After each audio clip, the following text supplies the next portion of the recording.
antsika rehetra indray amin'ny anaran'i Jesosy Kristy tratran'ity anioty fotoana anankiray indray ahafahantsika miaraka eto ao anatin'izao fandarana izao.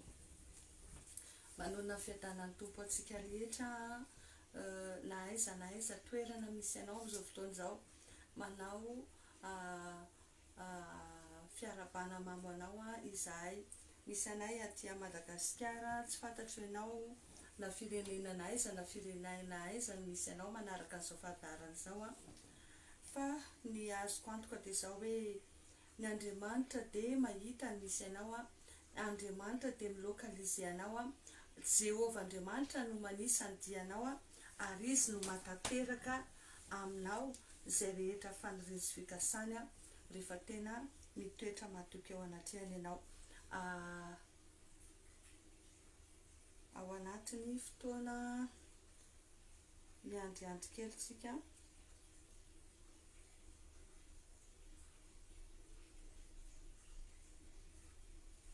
miandry namana sy ny manodidina dia anatin'izay tsika manararaotra mizara zarao arak'izay azonao atao dia zarao ny fandarana, zarao ny vavaka fa ahafahanao mamonjy fanahy zany, na ahafahanao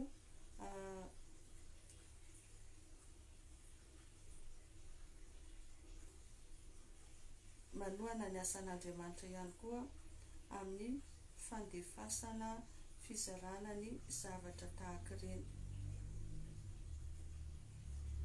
Manasa antsika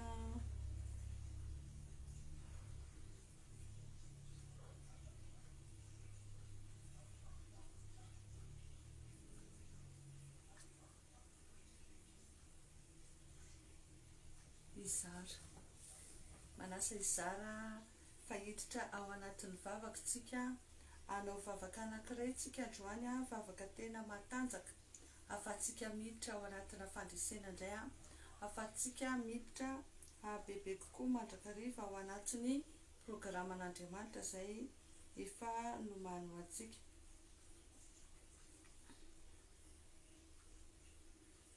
Mandamindamina kely tsika dia hiditra ao anatin'izay mandra-piandry ny namana izay anaraka ny fandarana, anaraka n'izao vavaka izao dia azontsika atao tsara ny mizara ny fandarana.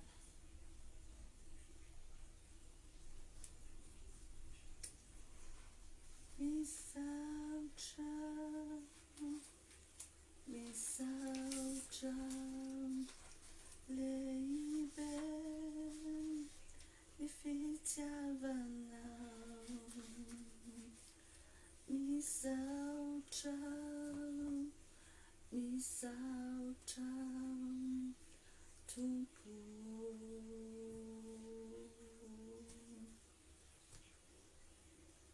Rehefa misaina ny hatsaranao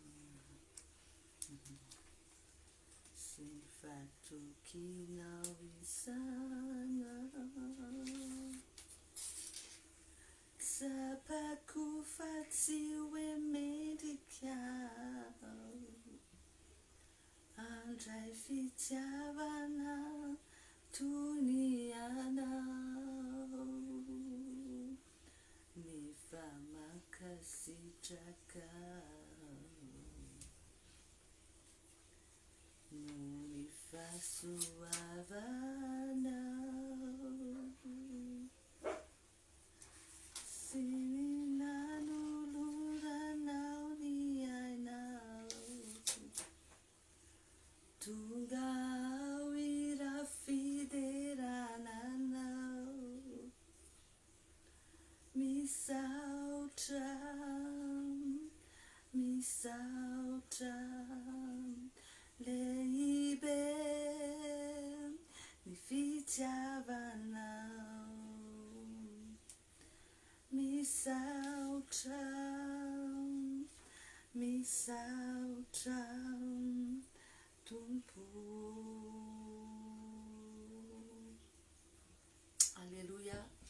misaotra ny tompontsika satria tena lehibe ny fitiavan'Andriamanitra, lehibe mbola matoizao azy sy anao indray tena zava-dehibe ry havana mbola ahafahantsika manana fotoana indray miaona ao anatin'izao fandaharana izao satria be da be ny olona tena hoe tsy nahazo famonjena akory dia nandao ny tany, be da be ny olona tsy mahafantatra marina akory dia efa lasa ndaosy ny fahafatesana maty tsy amin'ny pahalalana hoy izy ny tenin'Andriamanitra. Be da be ny olona maty ao anatina fangirifiriana, ao anatina fahoriana fa zasenao mbola velona.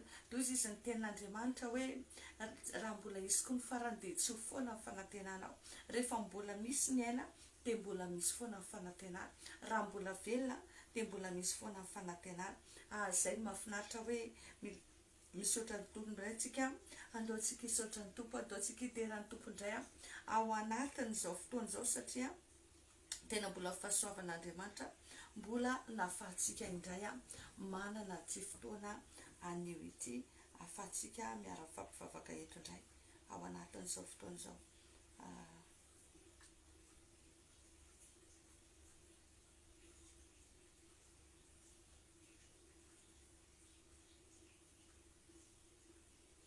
Ao anatin'izay tsika dia hiditra ao anatin'ny vavaka, miaraka hivavaka isika. Raha eo misaotra anao indray izay, mankasitraka anao izay noho ny amin'ny fitiavanao, noho ny famindramponao, ny amin'ireo karazana fandaminana rehetra tompo izay nataonao satria tena tsapanay hoe sarotra maha-olombelona ny manao zavatra. Na dia ataoko hoe ity fandaharana ty ary Jesosy be da be ny zavatra misy mitranga izay indraindray mahatonga anay tsy afaka manatanteraka an'izany, kanefa tompo mankasitraka izay fa hainao tokoa miasa dia tsisy masaka an'izany. Misaotra ny amin'ny toe-javatra rehetra izay namboarinao, nokarakarainao, nahafahanay indray manana fotoana amin'ity anio ity hiaraka eto, hifampivavaka eto mba ho vonaitry ny anaranao. Misandratan-dray anao Jehovah tompo maro eto amin'ity toerana ity, fa ianao no Andriamanitray, ianao Jehovah no antsoinay eto amin'ity toerana ity, dia aoka ianao no hamaly anay araka ny teninao hoe antsoa dia ho valiko ianao, dia nahoako zava-magaga sarom-patarina izay tsy fantatrao. Misandrata eto indray ianao amin'ny anaran'i Jesosy amin'izao fotoana izao. Aoka tompo ny fanatrianao ho tsapany tsirairay avy, n'aiza misy an'ireo olona izay manaraka an'izao fandaharana izao, aoka ny fanatrianao ho tsapany tsirairay avy ilay amin'izao fotoana izao. Aoka ny Jesosy fanamasinao hiasa, aoka ny rahanao Jesosy hanajio, hanala loto, hanala sakatsakana rehetra, hamotrika sy handrava ny asa maizina rehetra amin'izao fotoana izao. Fa ianao Jesosy ny anjaka, ny ianao ny asa amin'ireny connexion, amin'ireny fitaovana, ny asa ny anaty fonay sy ny sainay, hanala ny sakana, hanala ny sarina rehetra, ahafany mahatsapa fanatrianao indray amin'izao alina izao. Dia hatreo feny Jesosy izao fotoana izao, aoka ny Jesosy tao hiasa tsy amiko amin'ny mpanomponao koa. Ianao ny tompo ny teny, ianao Andriamanitra ny ametraka ny teny rehetra ao am-bavako, dia ilay teninao araka ny nolazainao hoe andefa ny teniko mba hasitrana azy, dia hitondra fanafana ho an'ny olona izany, hitondra fanasitranana ho an'ny olona indray izany androany, fa tsy verina foana ny aminao mandra-panatanteranao izay rehetra nanoranao azy. Mankasitraka dada malany amin'izay rehetra asa magaga ataonay eto indray, amin'ny anaranao ny hamatorana ireo fanaratsy rehetra, amin'ny anaranao ny hampitsara ny tabataba rehetra, amin'ny anaranao Jesosy Kristy avy amin'izay dia mitonona izay fa tena hoe hitondra fanafana fanasitranana indray, hitondra nay amin'ny fahalalana, amin'ny fahamarinana indray, dia ho marina aminay ny teninao hoe rehefa fantatray marina dia marina anao nafaka anay, tsy ho andevo. Misaotra fa manome fahalalana anay ianao, mitarika any amin'ny lalan'ny fahamarinana ianao ao anatin'izao fotoana izao indray mba ho vonaitry ny anaranao. Hatreo feny tompo izao fotoana izao, ary aoka izay rehetra tsy avy aminao, tsy hanan-kery, tsy hanam-pahefana, n'aiza misy anay tsirairay avy, fa ampifatoy aminao izay Jesosy, aoka ny fonay sy ny sainay hifantoka feno ao aminao, hiatombona ao aminao, ahafanay mandray ny zavatsoa avy aminao indray ao anatin'izao fotoana foy izay ahafanay miara-fampivavaka eto izao mba ho vonaitry ny anaranao. Dia amin'ny anaranao Jesosy naovanay izany vavaka izany, mankasitraka indrindra raiko amin'ny anaran'i Jesosy. Amen. mamerina fiarabana ho antsika zay hoe zao vao nanaraka ny fandaharana mbola tsy tarakory ianao fa mbola voavavaka fanomboana manona fiadanan'ny tompo anao koa na iza misy anao satria ny fiadanan'ny tompo dia mahenika mihoatra lavitra noho ity vidéo ty fa tena hoe hitan'ny tompo na iza toerana misy tsika dia Andriamanitra mahita dia manona fiadanan'i Jesosy ho amintsika rehetra indray. Ny tiako resana amintsika androany dia zao hoe vavaka no ataontsika androany, vavaka mamono Goliata. Efa nitenanareo ateo hoe anao vavaka misesisesitsika, misy karazany zavatra izay mitranga sy miseho ao anatiny tontolon'ny fiainana, zany hoe tsy nafahako nanao ny fandaharana teo eo noho ny fahasahiranana maro samihafa, noho ny toe-javatra maro samihafa, fa androantsika dia mbola hitohy araka ny efa nampanantenaiko hoe hitohy ao anatin'izay vavaka zay, satria zay mihitsy ny tarian'ny tompo ary tsy fantatro fa be da be ianareo no mifandray amiko amina message privé dia misy karazana ady daholo ao anatina ady daholo. Ny mahafinaritra nefany rehefa tena manaraka andrentsika, rehefa tena makatotsika ny toromarika rehetra mentompo dia tena misy fandresena, misy fitsimbadian'ny situation, renversement des situations, tena tsy takatry ny saina satria lehibe ny Andriamanitra zay momba antsika. Ary izy miteny mihitsy hoe zao izy miady an'izay miady aminao. Androany mbola te-hampahery anao indray. Tsisy olona maharesy devoly zany angariavany, tsisy olona afaka ny aresy devoly, tsisy olona afaka ny aresy fanahy. Fa zao zasenao mila miala amle mahaolona tsika, le mahaolona ordinaire atsika, le mahaolona tsotra atsika, fa mila miakatra atsika amin'ny le mahaolona ara-panahy atsika, mila miakatra atsika amina dimension ambonimbony kokoa dia le maha zanak'Andriamanitra atsika. Zay tsika vao afaka maharesy devoly araka le tenitenentsika tany amin'ny salama iny tao amin'ny fandaharana teo aloha hoe ianareo Andriamanitra, ianareo zanaky ny avy indrindra, ianareo mila miakatra amin'izay toerana izay tsika, mila mandray an'izay toerana izay tsika, mila miaina ao anatin'izay toerana izay tsika. Zay tsika vao afaka andresy devoly. Mety misy aminareo angamba mety manaraka ny fandaharana dia miteny hoe ahoana moa sœur lalao ny ilazanao ary fa devoly, zafady devoly le zavatra mahazo anay, devoly zafady devoly le manafika anay, ahoana no azafady ahoana no ilazanao fa devoly nao ambadika andreo zavatra mitrango eo fiainanay ireo. Zao ry havana, ny olana lava reny tsy mety ahitamba-olana dia za miteny anao devoly ao ambadika andreo. Ny karazana olana, reo karazana problème zay mitondra famoizam-po, mitondra fakivina, mitondra fiemorana sy fisarana amin'Andriamanitra, devoly ao ambadika andreo. Aoka ianao ahafantatra androany fa misy karazany olana anankiroa no mitranga eo fiainan'ny kristiana. Reo olana zay mitondra anao, ohatrany hoe mahatonga anao hamoy fo, mahatonga anao hiala amin'Andriamanitra, mahatonga anao kivy, mahatonga anao hiemotra, mahatonga anao tena hoe hivary lavo, reny dia devoly ao ambadika andreny. Ary ny tanjony dia enao hamoy fo, enao hiala amin'Andriamanitra. Fa ny olana zay manana endrika fizahan-toetra ny finoana dia zay ihany no avy amin'Andriamanitra. Mila mahay manavaka an'izany tsika. Andriamanitra dia manome karazana sedra na finoana manoloana atsika. Tahaka ny hoe Abraham dia hoe enao mbola hiteraka dia andrasany hoe mino an'le teniny venao, atolory azy zanakao dia tena matoky anavy ianao dia atolotra ao tokoa ve io. Karazana zavatra ohatr'izany foana no ataon'Andriamanitra amintsika. Fa raha vao olana mitondra fakiviny, tena hoe fanaintainana ela be sy alina reny, devoly ao ambadika andreny ry havana, dia mila manohitra andrentsika, mila mitsangana tsika mila manohitra andreny satria Andriamanitra tena miteny hoe toero ny devoly fahavalonareo dia andositra anareo izy ny problème antsika rehefa dia ny akamoana ny atao hoe paresse spirituelle be da be tsika nitratrany ty atao hoe paresse spirituelle ty tsy magaga le izy satria matetika le bibilava le fanaratsy matetika ireo olona reo manofy bibilava manofy zavatra miodikodana ao anatin'ny resaka asa amin'ny famosavina bibilava fa jerevo tsara fa ny bibilava rehefa mahazo ny emprisiny izy dia giazany le olona dia lasa ohatran'olona tsy afametsika zany lasa ohatran'olona mavesatra zany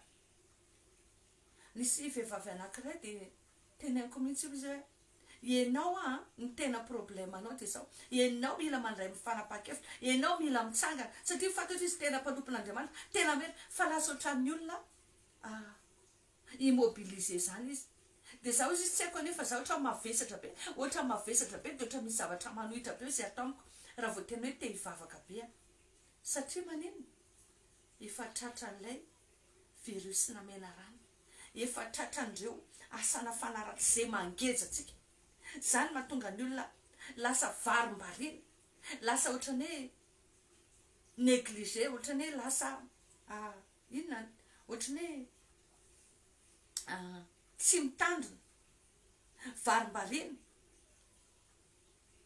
lasa tsy mifantoka amin'le ady ara-panatokony hatreny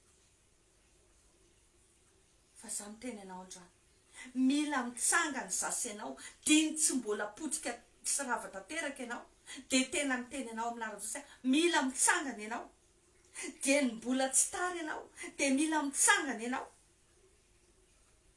ozy izy ateo hoe raha mbola misy koa ny farany dia tsy ho foana ny fanantenanao ny problème anie tsy ho problème anao io ay efa nyteneniko zany dia mbola veriko tsy ny problème anao io ny tena problème tsy ny hoe vadinao maditra tsy hoe fahasalamanao tsy hoe ady tany tsy hoe ianao tsisy asa tsy hoe ianao tsy manam-bola tsy hoe tsy rena ny tena fototry ny problème fa ny tena fototry ny problème dia zao ny fifandraisanao amin'Andriamanitra ny fifandraisanao amin'Andriamanitra no mahatonga an'ireny problème be da be reny ianao tsy mafana tsy mangatsika na mety efa mangatsika tanteraka mihitsiny tafasaraka amin'Andriamanitra takan'izany reny vary reny mampianatra dia miteny an'ity ny vary rehefa na ny sakafo rehetra rehefa mafana no loaranao io mafana io tsisy biby mipetaka izany mihitsy io na ray ary satria mamay io dia ohatr'izany ny kristianina anankiray rehefa mitsangana rehefa mirehatra sany devoly kitikitiana zany io tsy sany devoly kitikitiana zany io satria marina aminy le ten'Andriamanitra amin'ny salamo fahavalo hoe ny zavatra rehetra dia nampanekenao ao ambany tongony noho ny amin'i Jesosy Kristy manaiky anao ny zavatra rehetra rehefa kristianina mirehatra ianao fa le sakafo mafana iny nge avelao eo afaka adiny rainy manomboka tonga ny lalitra tonga tsikelikely aloha izy andramandramany kely dia me tonga dia me mitangorona avelao eo io mandra-parivany andro feno lalitra mitangorona eo avelao eo io rapitso afaka pitso manomboka misy gadradraka manomboka misy atodina lalitra mety misy atodina moka misy manomboka misy an'le lalitra kely le foy ireny raha velanao elaela eo dia misy olitra nefa ny tena olana dia zao be da be tsika ny kristianina ohatran'izany tsy mafana tsy mangatsika intsony fa nangatsika tanteraka manadiny tanteraka ny fifandraisana amin'Andriamanitra dia manjakazaka amintsika satana manao izay tiany atao amintsika satana dia tena reraka tsika kivotsika ao anatin'ireny ady reny za manintona ny sainao androany tsisy mahasoanao afa-tsy ny miaraka amin'Andriamanitra rery any ianao tsy aresy devolina oviana zany raha andeha rery ianao fa mila miverina ianao androany mila mitsangana ianao androany mila maka le toeranao mahazanak'Andriamanitra ianao androany dia ianao le Andriamanitra koa satria zanak'Andriamanitra tarihy fanamasin'Andriamanitra dia lasa Andriamanitra koa ianao mba tonga anao tsy ho fatifaty foana tahaka ny olona satria anao tsy tahaka ny olona fa zanak'Andriamanitra ianao zanaka ny avy indrindra zay le nampianaritsika nampianariko anareo tamin'ny farany voasoratra amin'ny salamy 2:20 raha jerevantsika Davida dia zao io Davida io dia olona anankiray niara nandeha tamin'Andriamanitra foana. Ny Baiboly dia miteny mihitsy hoe Andriamanitra dia miteny mihitsy hoe Davida dia olona araka amin'ny fon'Andriamanitra. Satria maninona? Davida dia olona navatra nitokana ho an'Andriamanitra, mandeha miandry ondry rery any izy. Any izy tena hoe mifandray amin'Andriamanitra tsy tapaka. Ny porofo dia mbola iainantsika hatramin'izao. Davida no nanoratra ny salamo be da be indrindra izay mbola ampiasaintsika hatramin'izao. Davida no mahita ny falebiazan'Andriamanitra, ny alehibe ny heriny. Io mandinika an'izany ny ataon'i Davida. Niara nandeha tamin'Andriamanitra foana izy. Nahita sy niaina ny herin'Andriamanitra Davida. Fa tsy hoe janona ho spirituel fotsiny izy, fa tanteraka tamin'ny ara-nofo izy, fa ny liona sy ny bera ozy izy dia resiny reny. Rehefa niteny azy ny zokiny hoe ahoana koa ny andresenao an'i Goliath. Rehefa niteny an'izany ireo hoe ianao izay zazakely io ve? Natoky ny herin'Andriamanitra izy, niaraka tamin'Andriamanitra izy. Dia ianao ahoana? Mandra-pahoviana no anekenao ny Goliath anjakazaka eo amin'ny fiainanao. Mandra-pahoviana no anekenao ny Goliath hampahory anao. Zany anie problema zanak'Israely tamin'izany fotoana izany. Nandritra ny 40 andro teo le Goliath mirahira reo. Alefa izay olona anankiray mahery aminareo hiady amiko, dia raha resinay nareo dia andevinay nareo, fa raha resinareo zay dia andevinareo zay. Vao mijery ny angeza ny olona dia miferinaina daholo. Fa Davida tsy mba tahaka izany. Davida tsy mba tahaka izany satria Davida tsy nijery ny zava-misy hita maso, fa Davida natoky an'ilay Andriamanitra izay nomba anazy foana, izay niaraka taminy foana ary tsara fifandraisana aminy. Zany ry havana mahatonga amin'ny teny anao hoe ny fond problemanao dia ny fifandraisana amin'Andriamanitra. Ianao tsy mifandray tsara amin'Andriamanitra, fa raha mifankazatra amin'ny tsy toa ianao dia hiadanao sy izy ny teny, ary zany ny vinisoa aminao. Mila miakatra amin'ilay dimension spirituelle ianao, amin'ilay mahazanak'Andriamanitra anao. Mila miala amin'ny toerana izay nalalan'ny olona anao hatramin'izay ianao. Raha jerevantsika ity tantaran'i Davida ity, hiverina kely amin'ity tantaran'i Davida ity tsika, mba tena tiako hisokatra mihitsy ny sainao androany hoe ohatry ny ahoana zany hoe olona misy herisosotro fanamasin'Andriamanitra zany, ohatry ny ahoana zany olona miakatra amin'ny dimension spirituelle, miakatra amin'ny dimension ambonimbony kokoa, olona mamono Goliath, olona mandresy Goliath zany, ohatry ny ahoana zany. Jerevantsika sokafo ny baibolinao ao amin'ny Samuel voalohany 17:20. Ao amin'ny Samuel voalohany 17:20 ao resaka tantarany Davida sy Goliath. Dia atao anatin'ity tantara ity rehefa vakitsika angeny ao amin'ny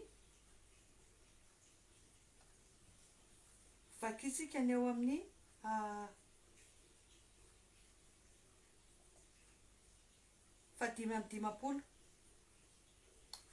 dimapolo dia ozy izy ny tenin'Andriamanitra ato hoe ary noho ny nahitany Davida nandeha hiady tamin'ny Filistina Saoly, dia hoy izy tamin'ny Abner komandin'ny miaramila, ry Abner zanakiza moa iny zaziny, ary hoy Abner raha velona koa ny ainao ry mpanjaka, tsy fantatro velively. Mpanjaka, i Saoly mpanjaka dia nanontany tamin'ny Abner hoe atao amin'ity andiny 15 ity hoe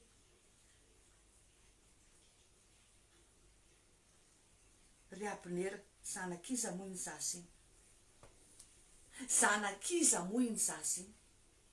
Zany hoe i Saoly mpanjaka ary tsy ny reconnaître intsony, tsy nafantatra intsony hoe i Davida ane iny. Any amin'ny Samuel toko fa 12 ny any alohan'io dia misy tantara. Saoly mpanjaka rehefa misy fanaratsy tonga eo aminy dia i Davida no antsoina mitendry lokanga ao amin'ny lampany. Fantatry Saoly tsara Davida, fantatry Saoly tsara Davida talohan'io ady io. Rehefa tonga io ady io, Davida andeha anaty rononomandry sy vatsy ho an'ireo rahalahy zay miaramila ny Saoly no nahitany Goliath dia niteny hoe ao zah hiady amin'io. Dia i Saoly zao no nanome anazy an'le akanjony fiadiana amin'ny mahampanjaka azy hoe ireto anaovy. Dia rehefa nandramindreo dia hoe aloha tsy anao andreo. Dikan'izany tiako tenenina aminao, fantatry Saoly tsara Davida, fantany tsara Davida, fantany tsara hoe zanakizy Davida, fantany tsara momba ny Davida. Fa rehefa nitranga le teto amin'ny 7:7 zay ho vakiako aminao le hoe ary natsofoko Davida tao ankitapony ny tanany ka naka vato izy ka dia nalefany tamin'ny antsamitady ka navoa ilay Filistina tamin'ny andriny ary nilentika tamin'ny andriny vato dia potraka ny ankohaka tamin'ny tany izy. Dia toy izany no nandreseny Davida ilay Filistina tamin'ny vatony antsamitady fa namely ilay Filistina izy ka nahafaty azy ary nisabatra ary tsy nisabatra teny an-tanan'i Davida. Ahoana ozy izy? Namely ilay Filistina izy ka nahafaty azy. Teo ny nahagaga ny Saoly, teo ny nahagaga ny Saoly hoe tsy sabatra teny an-tanany, vatsy antsamitady ny teny an-tanany, dia namely ilay Filistina izy dia nahafaty azy. Rehefa nahitan'io eto amin'le 5:50 milaza hoe ary noho ny nahitany Davida nandeha hiady amin'ny Filistina Saoly ozy izy dia hoy izy tamin'ny Abner komanda miaramila hoe zanakiza moa iny zazy, zanakiza moa iny zazy. Nanomboka tsy hitany intsony le maha Davida ny Davida, nanomboka tsapany, nanomboka hitany hoe nisy hery sositra hafa mihitsy tao amin'io Davida io. Saoly nge mahafantatra an'izany, Saoly mahafantatra an'izany satria zavatra ny ainany zany, zavatra ny ainany zany. Fonizina indray ny hery sositra tamin'ny Samuel. Rehefa very ny boriky-ndray dia nandeha nitady an'io izy. Samuel omalina iny nefa nahazo révélation tamin'Andriamanitra hoe isy olona tonga eo hoentiko eto anatrehanao hitady ny boriky-ndray, fa io no soro mpanjaka. Rehefa tonga teo Saoly dia nosorany Samuel mpanjaka, fa vao nandray ny hery sositra izy dia tonga dia naminany izy ary tsapany tsara ny situation zay io ahitany tamin'ny Davida io. Fantany tsara io satria tontolo efa niainany io, tontolo efa niainany io. Ary teo izy ny tonga saina hoe zanakiza moa iny zazy iny, zanakiza moa iny zazy iny.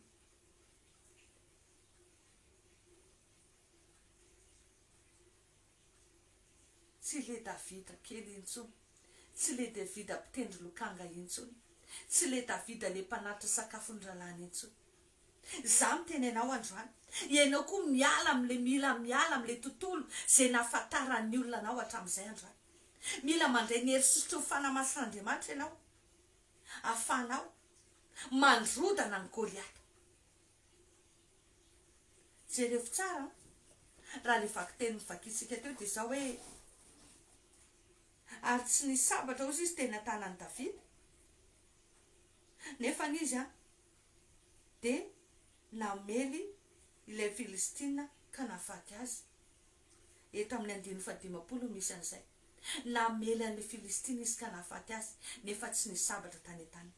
Maty voalohany izay avy eo nisy fahafatesana faharoa dia niazakazaka Davida ka nitsangana teo anilan'ilay Filistina dia nalay ny sabatry le io ka notsatohany tamin'ny tranony, ka notsoahany tamin'ny tranony dia namonoany azy sy nanapahany ny lohany. Maty fandroany zany Saoly, azafady, maty fandroany zany Goliath. Voalohany nalefany ny vatona tsamitady de potraka izy ny anjera ny akoaka tamin'ny tany de toy izay ozy izy le tantara no namonoany Davida an'ilay Filistina namonoany maty zany izy teo avy eo indray nefa mbola niteny indray izy hoe ato amin'ny 1:15 hoe niazakazaka Davida ka nitsangana teo anilan'ilay Filistina de nalainy ny sabatra io ka notsoahany tamin'ny tranony de namonoany azy sy nanapahany lohany namonoany azy fanoroany indray zany ny dikan'io de zao ao anatina combat spirituel riavana ianao mila mandresy alohany amin'ny ara-panahy mila mandresy ianao ny amin'ny ara-panahy mila mamono fahavalonao ianao amin'ny ara-panahy rehefa matinao ny amin'ny ara-panahy ianao de maty io amin'ny ara-nofo rehefa mandresy anao ny amin'ny ara-panahy ianao de mandresy ianao amin'ny ara-nofo indroa maty daholo ny karazana Goliaty eo fiainantsika ary io nefa niteneko anareo be da be ny olona efa maty mandendeha be da be ny olona maty mandendeha amin'izao fotoana zao ny vatany fotsiny sisany eny fa efa maty reny olona reny efa sokajy maty reny fa de miandro ny fotoana fotsiny sisa ary ny mpanompo Satana be da be mirery amin'izany hoe eny ange efa faty iny efa tsy izy tsony iny efa tsy olona tsony efa soratany any anatin'ny boky ny fahafatesana any ny anaran'le olona efa vitany hatramin'ny circonstance ny toe-javatra entin'ny mamono an'iny fa miandro ny fotoana afany matateraka an'izay fotsiny sisa temps de réalisation sisa ny andrasany hoe amin'izao le izy de tanteraka misy olona karazan'olona tena ohatr'izany mihitsy misy olona tsy za mivantana na fantatra azy fa le madama avocate zay mpiara-mivavaka aminay sy tena hoe olona rahanay akaiky tamin'izany de tena niteny tamin'ny mihitsy ny le rangahy hony ao anatina cercle na franc-maçonnerie le izy niteny hoe jereo izy fa ny gazety amin'ny lahady de tsy maintsy miteny hoe misy an'io maty io le olona amin'io mbola velona mandendehana fa tsy maintsy alefo lery tsy maintsy alefo lery mialatsiny amin'le fitenena zareo fa mahafantatra hoe ho faty io le olona tsy mahafantatra fa zareo fa miara-mivory efa miara-manapaka hoe io tsy maintsy alefa de gaga tokoa ozy izy nijery gazety avy eo ny lady maraina tena io fa maty le olona de mivady aman-jany ozy izy avy eo mody karakara endry zareo be ny eo amin'ny tontolo ny ara-panahy de zao ny tadidro arakaraka ny tahina ny ara-panahinao ihany ny tahina ny ara-nofinao rehefa mandresy ianao ny ara-panahy de mandresy ny ara-nofinao rehefa mahafaty anio anao ny ara-panahy de mahafaty anio anao amin'ny ara-nofinao zany mahatonga na miteny hoe zava-dehibe ny nofintsika ao anatin'ireny nofo ireny ry havana de misy zavatra be da be zay asehon'Andriamanitra atsika de rehefa maresitsika misy fotoana atsika miady mahita olona lava be mahita olona matanjaka be de miady amin'ireny fa rehefa maresy an'ireny ianao ny amin'ny ara-nofo de karazana nofo tena nofo tsara zay satria manomboka resinao ireo Goliaty amin'ny fiainanao ireo olona mahery eo amin'ny fiainanao zany manambara fa tsisy afa-tsy ny fiakaratsika amin'ny avoaram-panahy no afatsika mandresy tsisy afa-tsy ny fiverenatsika amin'Andriamanitra irery ihany no afatsika tena miditra amin'ny fandresena azo antoka fandresena maharitra mandrakizay zay ny antony favaka ataotsika androany anao vavaka tsika androany vavaka mandrodana ny asan'ny Goliaty vavaka mamono Goliaty tsy manaiky tsontsika tsy manaiky tsontsika ireo karazana fanaratsy angejatsika amatotra tsika tsy anaiky tsontsika iaina ao anatin'ny tahotra sy ny oro sy ny tabataba andro aman'alina iferinayna andro aman'alina tsy ariavana fiainana be da be nomeny Jesosy ianao fa tsy fanafody be da be fiainana be da be nomeny Jesosy ianao fa tsy trosa be da be fiainana be da be nomeny Jesosy ianao fa tsy ty karazana problema be da be ty androany tsika mila mitsangana zay no mahatonga atery androany tena hoe hiara ivavakantsika androany, hiara ivavakantsika androany, sokafonfonao androany ho an'Andriamanitra indray. Za tena manentana anao androany, miverena amin'Andriamanitra indray ianao. Mila maka ny toeranao ianao, le toerana mahazanak'Andriamanitra anao. Mila maka ny toerana indray ianao manoka androany.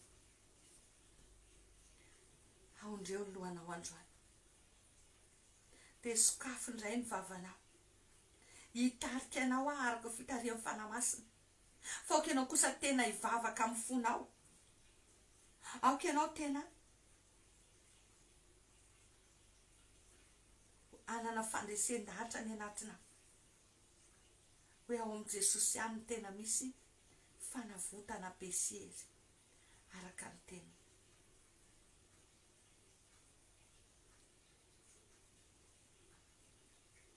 Andeontsika hivavaka amin'izao fotoana izao. Andeontsika hivavaka hifona eto anatrehany Tompo.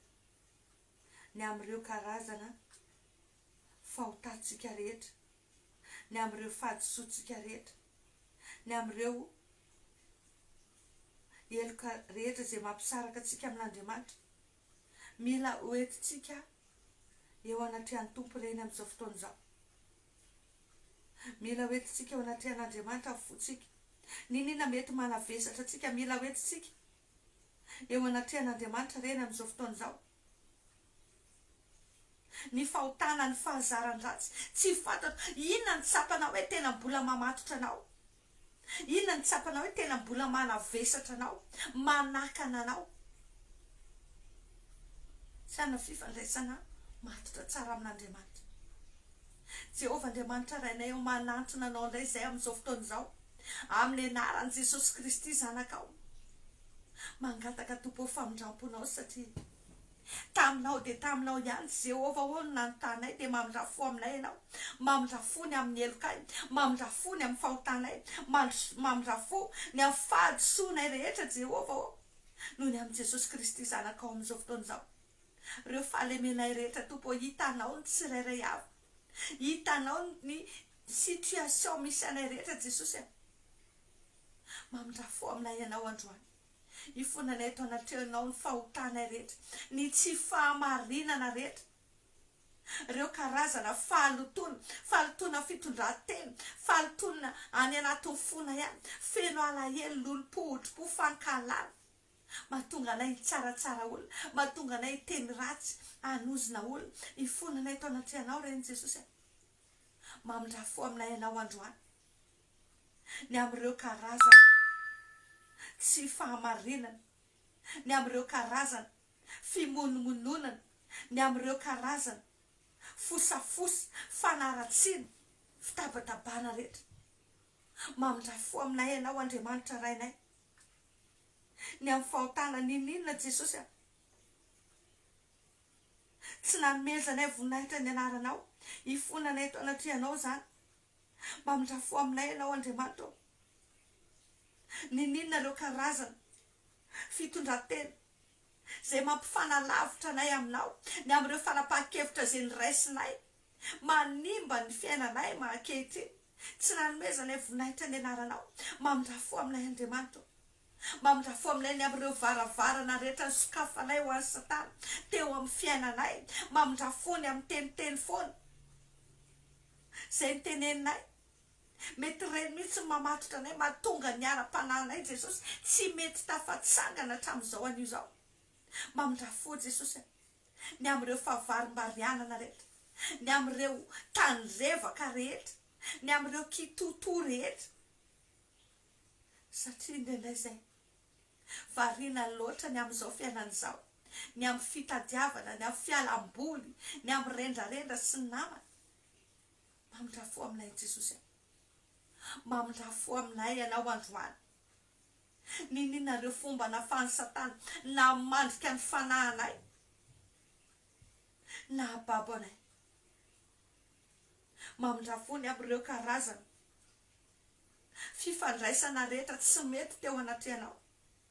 Misy aminay ne Jesosy voafandrika noho ny namany, misy aminay voafandrika noho ny mpiara-miasa misy aminay voafandrika, noho nyreo fifandraisana ao anatin'ny fianakaviana, ny amin'ireo karazana fifandraisana rehetra tsy araka ny sitraponao, ny fonay atao anatrehanao reny Jesosy androany. Mamindra-fo aminay ianao Andriamanitra,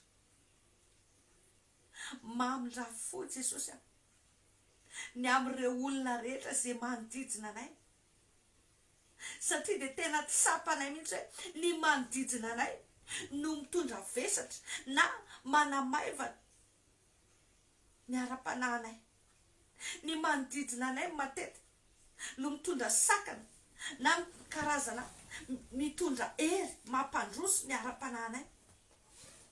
Androany Jesosy mamindra-fo aminay ianao ny amin'ireo karazana olona rehetra zay manodidina anay tsy araka ny sitraponao. Mamindra-fo Jesosy satria izahay tsy afaka nifidy ny fianakaviana zay nipoiranay, tsisy olona afaka nifidy hoe iza ny fianakaviana hipoirana, tsisy olona afaka nisafidy hoe iza daholo ny tsy maintsy miara-miasa aminy. Dia indraindray nefa reny Jesosy ny ampiasain'ny fahavalo mitondra vesatra ao anay, mitondra fangirifira, mitondra toloko fisetona ao anay. Rafitra napetraka ao reny tokony hitahinanay, kanefa Jesosy indraindray reny no ampiasain'ny fahavalo araka ny tena hoe ny ankonina ny olona ihany ny fahavalo. Mamindra-fo aminay Jesosy, mamindra-fo aminay ianao ny amin'ireo namana mantsakaiza rehetra, ireo olona fanerasera aminay, satria reny kosa Jesosy dia manana mihitsy izay ny safidy. Fa indraindray zay tsy mahay mifidy, indraindray zay voasarona, mety olona tsy araka sitraponao no lasa iarahanay, mifampitakosokosona aminay. Nefa reny mamandrika fananay. Mamindra-fo Jesosy, mamindra-fo aminay Andriamanitra satria be da be loatra ny olona voafandrika noho ny namana, mpamitaka noho ny sakaiza manoty. Ianao anie Jesosy tratran'izany, Jodasy niaraka taminao teny foana, nilaza ny voninahit'Andriamanitra niaraka taminao, kanefa dia namadika anao. Ianao any Jesosy tratran'izany, ny namana foana matetika no mitondra fampitena sy faravana ho anay zanak'olombelona rehefa tsy mitandrina izahay. Androany Jesosy mangataka izay ny famindram-ponao. Aoka nydranao anajio anay, aoka nydranao anafaka anay tsy famarinana rehetra, aoka nydranao amotsika sy andrava ninninina fahadisoanay ahafahan'ny fahavalo miampanganay. Aoka nydranao Jesosy anajio ny relationay rehetra manomboka androany. Esoro ny fananay ny amin'ireo karazana fifamatorana, ny amin'ireo karazana fifandraisana rehetra tsy araka ny sitraponao Jesosy androany. Afao ny fananay ny amin'ireo karazana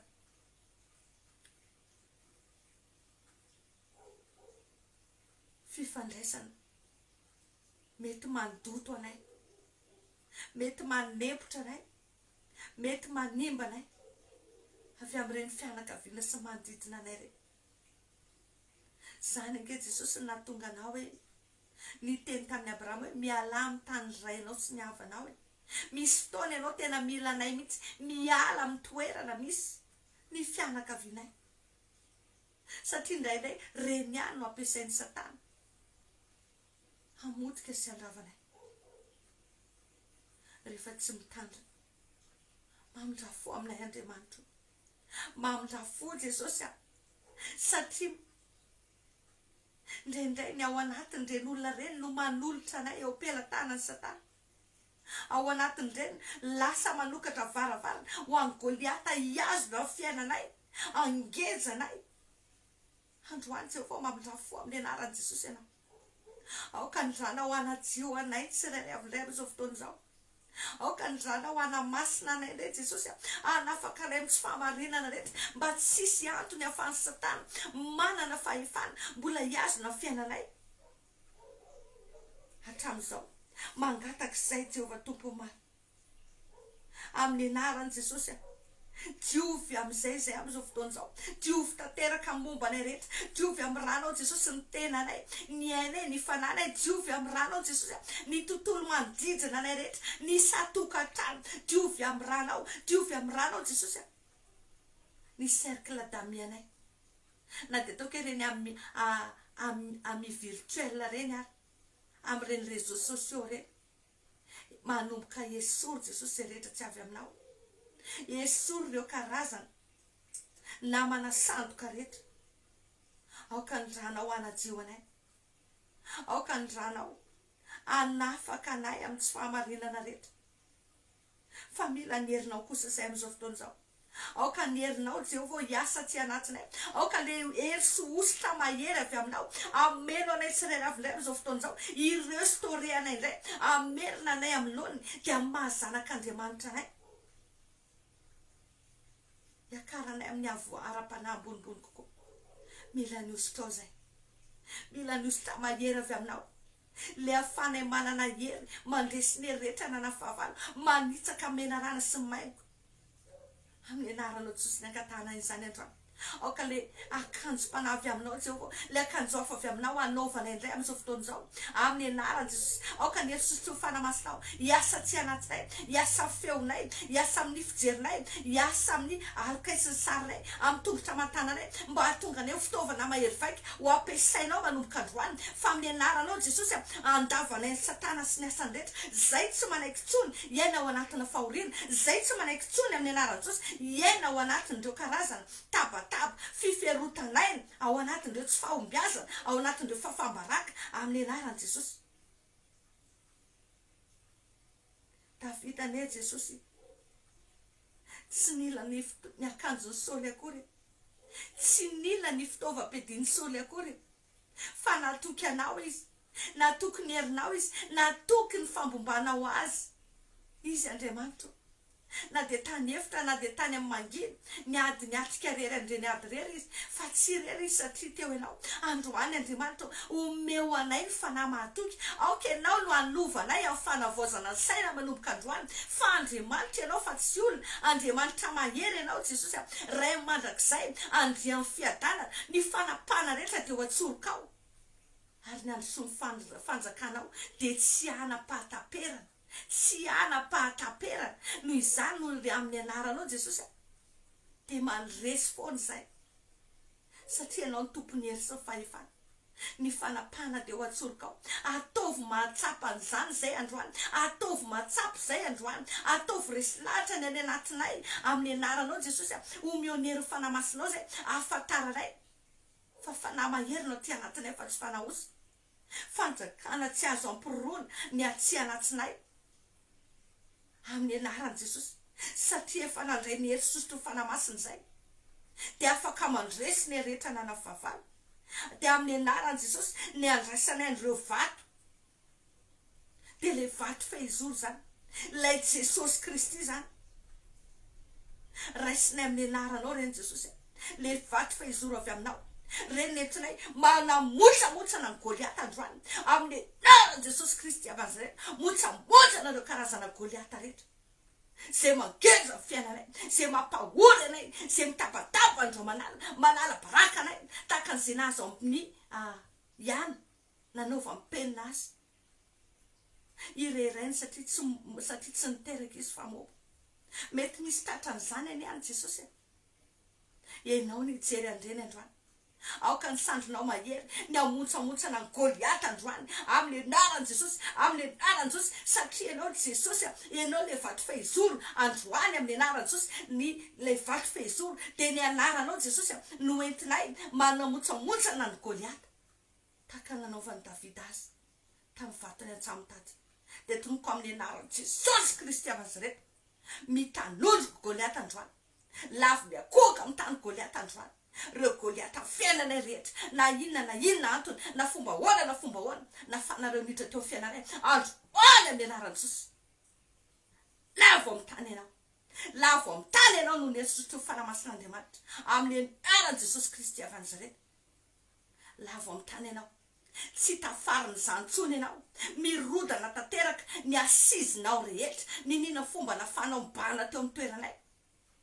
miongotra tanteraka izany androany ravo izany androany amin'ny anaran'i Jesosy Kristy avy Nazareta zay tsy manaiky izany intsony reo karazana sorsana souffrance-nay rehetra hatramin'izay androany Jesosy aoko tankina ny loharano mangidy rehetra teo amin'ny fiainana rehetra reo sorsany souffrance nreto olona rehetra ianao Jesosy mahita inona mampahory andreo olona reo inona sorsany souffrance andreo inona manavesatra andreo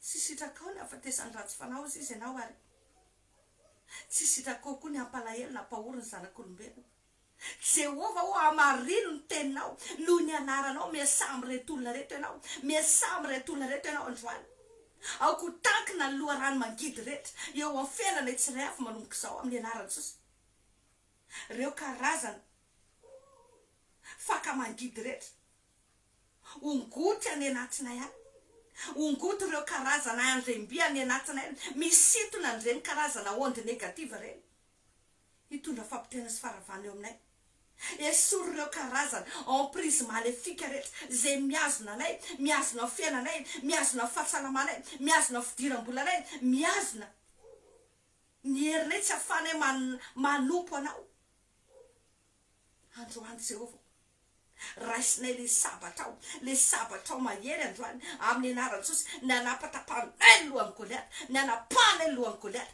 amin'ny anaran'i Jesosy tapaka ny lohan'ny Goliaty amin'ny anaran'i Jesosy tapaka ary tsy mitsangana intsony maty mandrakizay amin'ny anaran'i Jesosy amin'ny anaran'i Jesosy Kristy avy Nazareta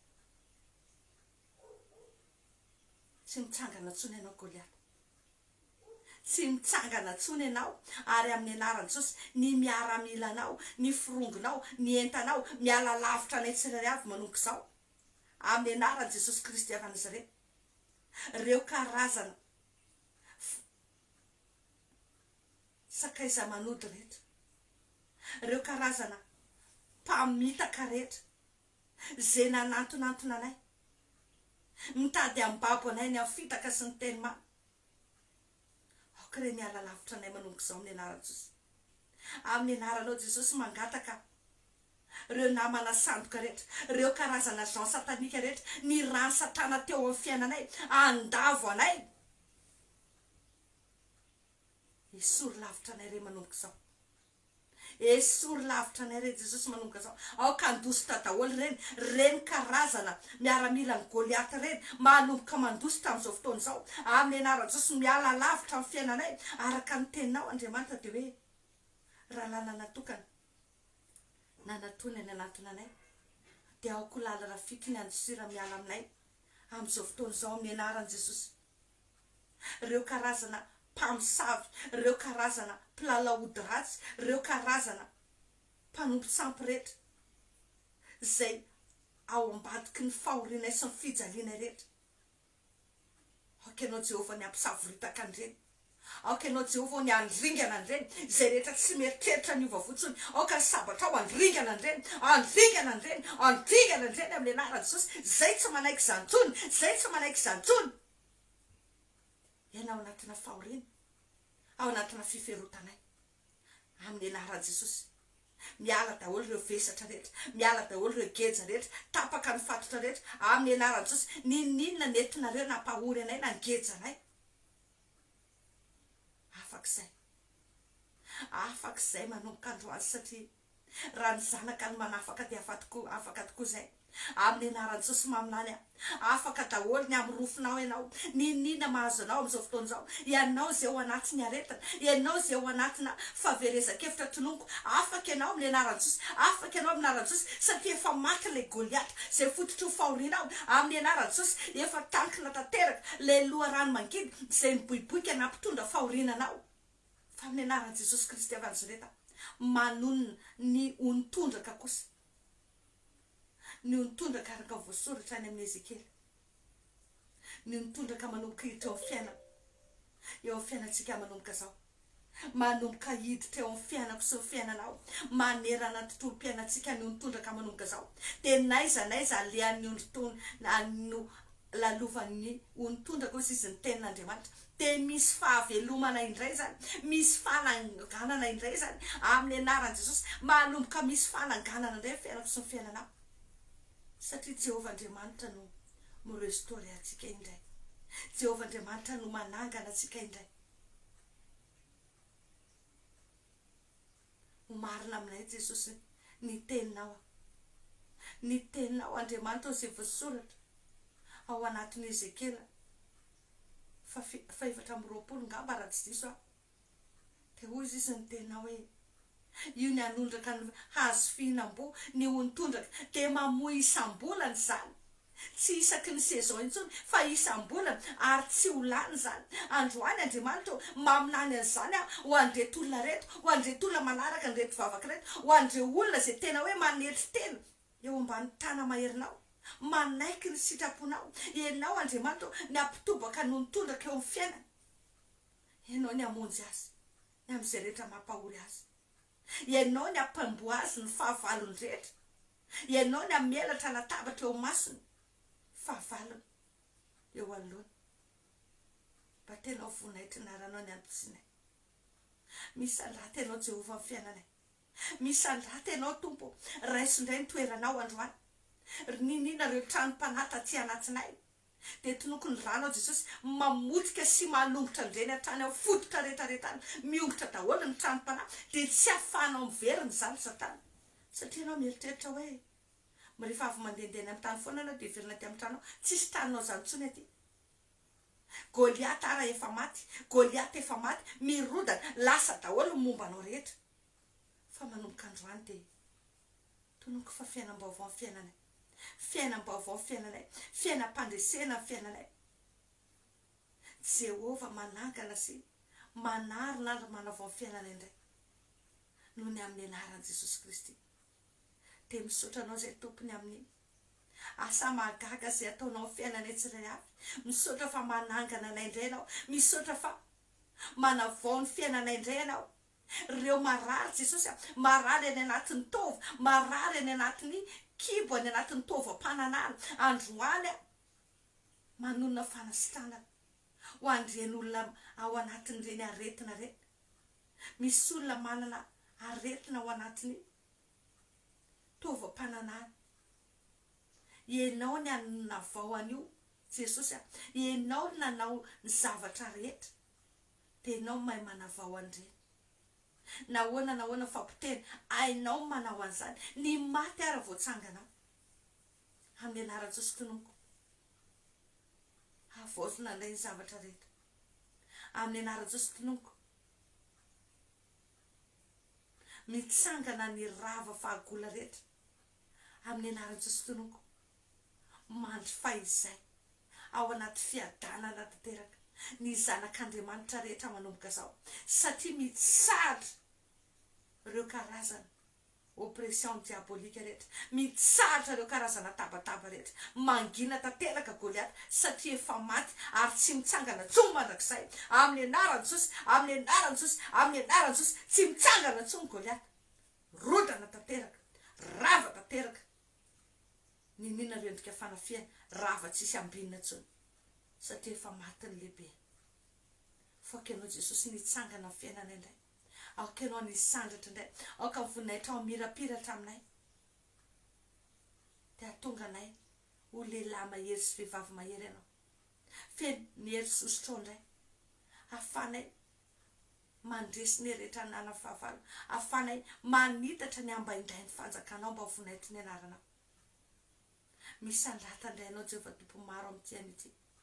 Fa izay rehetra androanay sy lavinay kosa dia didina tsy miverina tsony mandrakizay amin'ny anaranao Jesosy. Izay rehetra nitapanay didina tsy mitohy tsony mandrakizay amin'ny anaran'i Jesosy. Arindrinay amin'ny anaran'i Jesosy ny varavarana rehetra izay nivoahana rehetra eo dia didina tsy miverina tsony zany. Asianay tomboka sy andrany Jesosy. Dia faritray koa fa nampamaly faty rehetra tsy hamaly faty aminay sy ny ankonanay, ny fianakaviana namana manjakaizanay, izay rehetra mifanerasera aminay nankolaka na amin'ny vatana, izay rehetra momba anay na ny ara-panana ny ara-nofo, ny fanananay rehetra na antsana tanàna. Fa tsy ho fefy izay Jehovah dia ka voninahitra ao ndrakotra anay. Dia rakofy sy arovy amin'ny rano koa ny momba anay rehetra. Aoka ny ranao mandafy fiarovana avo anay. Dia ho marina aminay ny tena hoe tsisy loza anjoanay na retana nakaikilainay fa ianao no hery sy ary toko anay dia misaotra tompony amin'ny fandresena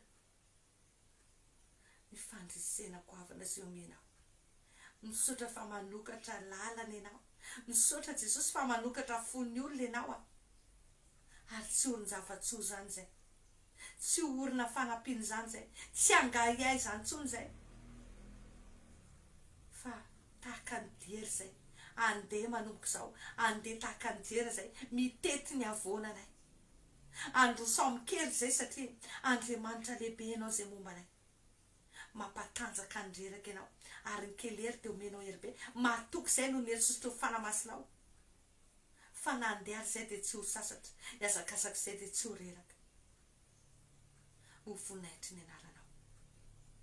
Dia misaotra indrindra raiko amin'ny anaran'i Jesosy Kristy. Amen, amen, amen. Izay no fandarantsika androany isaorana ny tompo nafana natateraka an'izay fotoam-bavaka androany izay, mitohy ao anatin'ny vavaka foantsika atoato mba tena hoe hiainantsika tanteraka ao anatin'ny fiainam-pandresena. Mila tena entitra zasy ianao rehefa miaraka ny fahavalo, mila tena manangona ny hery rehetritsika tena vonona, fa za miteny ianao rehefa tena fenerin'Andriamanitra ianao tsy haresy ianao zany reny, fa sasainao mangatsika eo amin'ny mampahazovana andreny, fa rehefa tena hoe entitra ianao manomboka tsy kitikitika ianao tsony reny, manomboka hiatakataka aminao reny satria manomboka fatany hoe zava-doza ho azy ny fisinao, manozongozona ny fanjakany ny vavaka ataonao, manakirotana ny tontolony ny herin'Andriamanitra ao anatinao. Ho marina aminao nge zany, ianao le vehivavy mahery sy lehilahy mahery Jesosy, mirary fiadanany tompo aminao indray, mirary soa, dia courage foana, aza kivy aza miala amin'ny Jesosy zany ianao ary tsangany ny alitara, ary tsangany ny ara-pananao dia ho hitanao fa itsoro fahavolombelona zavatra mahafinaritra be ianao afaka fotoana fohy, ary Jehovah ny ampiambo fahavalonao rehetra dia ho tadiavinao izay miady aminao fa tsy ho hitanao, mba hanomezanao voninahitry ny anarany. Zay fa dia mirary soa indrindra tahiny tompo daholo manaraka indray.